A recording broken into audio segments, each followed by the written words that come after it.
செய்திகள் தொடர்கின்றன. புதுச்சேரியில் தனியார் அரிசி ஆலைகளில் பதுக்கப்பட்டிருந்த அரசுக்கு சேர வேண்டிய 300 டன் அரிசியை குடிமைப்பொருள் அதிகாரிகள் பறிமுதல் செய்தனர். பொது விநியோக திட்டத்தின் கீழ் ரேஷன் அட்டைக்காரர்களுக்கு மாதந்தோறும் வழங்கும் அரிசியை தனியார் ஆலைகள் புதுச்சேரி அரசுக்கு வழங்கி வந்தன. மேலும் மாதந்தோறும் அரிசி ஆலைகளில் உற்பத்தி செய்யப்படும் அரிசியில் 50% அரசுக்கு வழங்க வேண்டும் என கடந்த ஆண்டு அங்கு அரசாணை வெளியிடப்பட்டது. இதற்கிடையே அரிசி ஆலைகளுக்கு அரசு அளித்து வந்த ஊக்கத்தொகை நீக்கப்பட்டதை எதிர்த்து அரிசி ஆலை உரிமையாளர்கள் சென்னை உயர்நீதிமன்றத்தில் வழக்கு தொடர்ந்தனர். இந்த வழக்கு முடியும் வரை அரிசி ஆலைகளுக்கு எதிராக எந்த நடவடிக்கையும் எடுக்கக்கூடாது என்று புதுச்சேரி அரசுக்கு நீதிமன்றம் உத்தரவிட்டது. ஆனால் அரசுக்கு தர வேண்டிய அரிசியை ஆலைகள் தராததால் ரேஷன் கடைகளில் அரிசி வழங்க முடியாமல் இருப்பதாக அரசு நீதிமன்றத்தில் தெரிவித்தது. இதனையடுத்து அரசுக்கு அரிசி வழங்காத ஆலைகளில் இருந்து உரிய அரிசியை பறிமுதல் செய்து கொள்ள புதுச்சேரி அரசுக்கு நீதிமன்றம் அனுமதி அளித்தது. இதன்படி புதுவை மாநில குடிமைப்பொருள் அதிகாரிகள் புதுச்சேரியில் உள்ள அரிசி ஆலைகளில் அதிரடி ஆய்வு மேற்கொண்டனர். அப்போது அரசுக்கு சேர வேண்டிய 300 டன் அரிசி பறிமுதல் செய்யப்பட்டது. கச்சத்தீவு திருவிழாவிற்கு செல்லும் பக்தர்களின் நலன் கருதி 3 அடுக்கு பாதுகாப்பு ஏற்பாடுகள் செய்யப்பட்டுள்ளது. இலங்கையில் உள்நாட்டுப் போர் முடிவுக்கு வந்த பின் கடந்த 2 வருடங்களாக கச்சத்தீவு புனித அந்தோணியார் கோவில் திருவிழாவிற்கு தமிழகத்தில் இருந்து ஏராளமான பக்தர்கள் சென்று வருகின்றனர். கடந்த ஆண்டு தமிழகத்தில் இருந்து 5000த்திற்கும் மேற்பட்ட பக்தர்கள் கச்சத்தீவு திருவிழாவில் கலந்து கொண்டனர். இந்நிலையில் இன்று முதல் கச்சத்தீவில் இந்த வருட திருவிழா துவங்குகிறது. 106 விசைப்படகுகள், 35 நாட்டு படகுகளில் 4300 பக்தர்கள் இந்த ஆண்டு கச்சத்தீவு செல்ல உள்ளனர். இவர்களுக்கு 3 அடுக்கு பாதுகாப்பு ஏற்பாடுகள் செய்யப்பட்டுள்ளது. மேலும் திருவிழாவை முன்னிட்டு முகாம்களில் உள்ள இலங்கை அகதிகள் 4 நாட்கள் வெளியில் செல்ல தடை விதிக்கப்பட்டுள்ளது. அத்துடன் மீனவர்களுக்கும் 2 நாட்கள் கடலுக்கு செல்லவும் தடை விதிக்கப்பட்டுள்ளது. கச்சத்தீவில் உள்ள ஆலயத்தில் அவர்கள் இந்த திருவிழாவை முடித்துவிட்டு 4ஆம் தேதி மாலை 5-6 மணிக்குள் மீண்டும் ராமேஸ்வரம் தீவினை வந்தடைவார்கள்.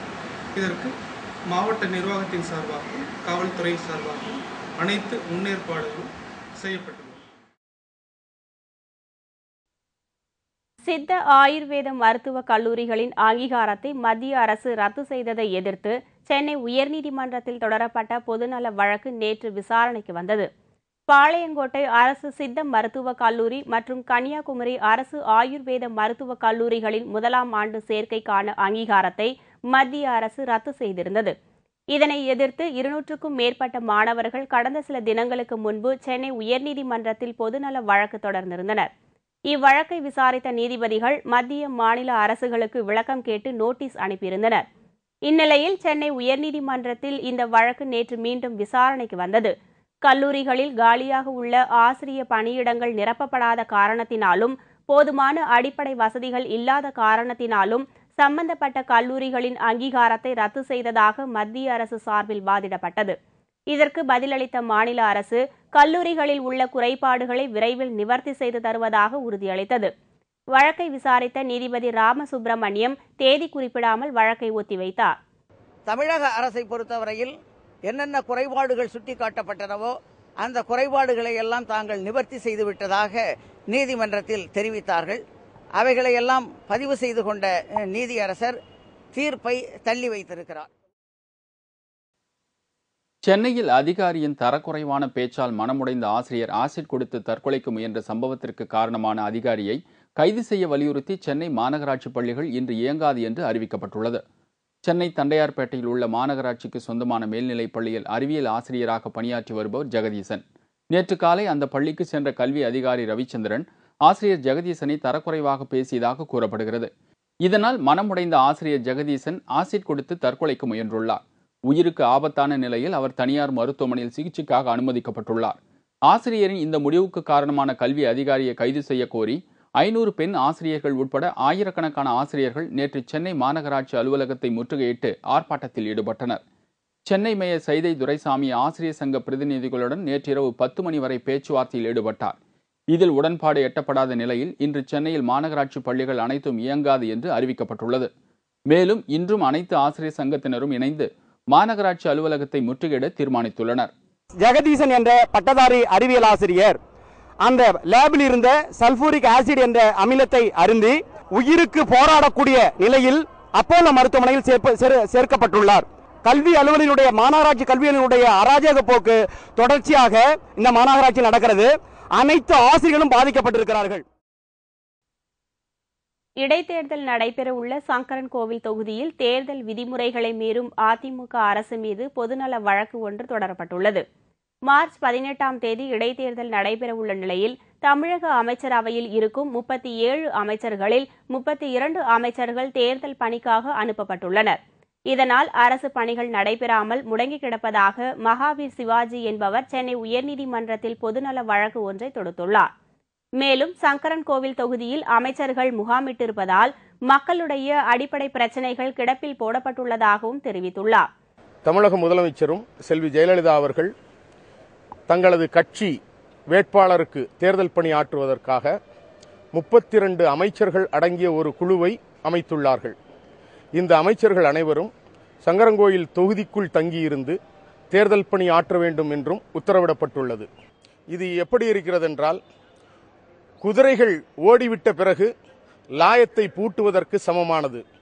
எனவே இந்த பொதுநல மனு தாக்கல் செய்யப்பட்டுள்ளது.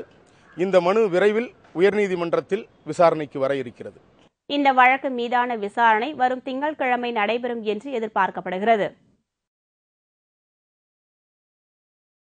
தர்மபுரி அருகே தனியார் கெமிக்கல் நிறுவனத்தில் ஏற்பட்ட தீ விபத்தில் 5 லட்சம் ரூபாய் மதிப்புள்ள பொருட்கள் எரிந்து நாசமாகியது.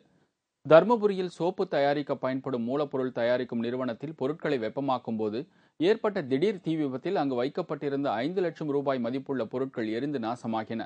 தகவல் அறிந்து வந்த தீயணைப்பு படையினர் போராடி தீயை அணைத்தனர். திருச்செந்தூர் அருள்மிகு சுப்பிரமணிய சுவாமி திருக்கோவிலில் வருடாந்திர மாசி திருவிழாவின் 5ஆம் நாள் திருவிழா நேற்று விமர்சையாக நடைபெற்றது. திருச்செந்தூர் அருள்மிகு சுப்பிரமணிய சுவாமி திருக்கோவிலில் வருடந்தோறும் மாசி திருவிழா சிறப்பாக நடைபெறும். இவ்வருடத்திற்கான மாசி திருவிழாவின் 5ஆம் நாள் திருவிழாவான நேற்று சுப்பிரமணிய சுவாமி மற்றும் அம்மன் தங்கமயில் வாகனத்தில் எழுந்தருளி 8 வீதிகளிலும் உலா வந்தனர். இதில் ஏராளமான பக்தர்கள் கலந்து கொண்டனர். இந்த மாசி திருவிழாவின் முக்கிய நிகழ்வான 10ஆம் நாள் தேரோட்ட திருவிழா வரும் 6ஆம் தேதி நடைபெறவுள்ளது. பொள்ளாச்சி நகராட்சிக்கு உட்பட்ட பகுதியில் 40 மைக்ரானுக்கு குறைவாக உள்ள பிளாஸ்டிக் பொருட்களை பயன்படுத்த தடை விதிக்க நகராட்சி தீர்மானித்துள்ளது. திடக்கழிவு மேலாண்மை திட்டத்தின் கீழ் பொள்ளாச்சி நகராட்சிக்கு எல்லைக்கு உட்பட்ட பகுதிகளில் இன்று முதல் இந்த தடை விதிக்கப்பட்டுள்ளது. திடக்கழிவு மேலாண்மை திட்டத்தின் கீழ் குப்பைகளை சேகரிக்கும் போது அதிக அளவில் பிளாஸ்டிக் பொருட்கள் கலந்திருப்பதால் விவசாயத்திற்கு உரம் தயாரிக்க முடியாத நிலை உள்ளது. மேலும் இதனால் சுற்றுச்சூழலும் பாதிப்படைகிறது. இதன் காரணமாகவே பொள்ளாச்சி நகராட்சி பகுதிகளில் 40 மைக்ரானுக்கு குறைவாக உள்ள பிளாஸ்டிக் பொருட்களை பயன்படுத்த தடை விதிக்கப்பட்டுள்ளது. தடையை மீறுபவர்களுக்கு அபராதம் விதிக்கவும் பிளாஸ்டிக் பொருட்களை விற்பனை செய்யும் கடைகளுக்கு சீல் வைக்கவும் தீர்மானிக்கப்பட்டுள்ளது.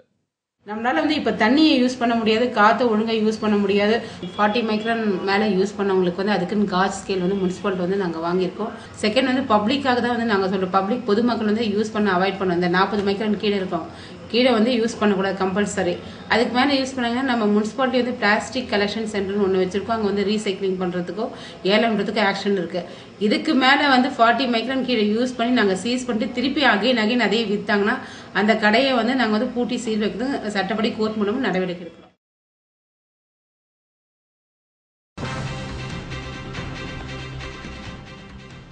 அமெரிக்காவில் வீசி வரும் கடும் சூறாவளி புயல் 20க்கும் மேற்பட்டோர் உயிரிழப்பு. விவரம் இடைவேளைக்கு பிறகு.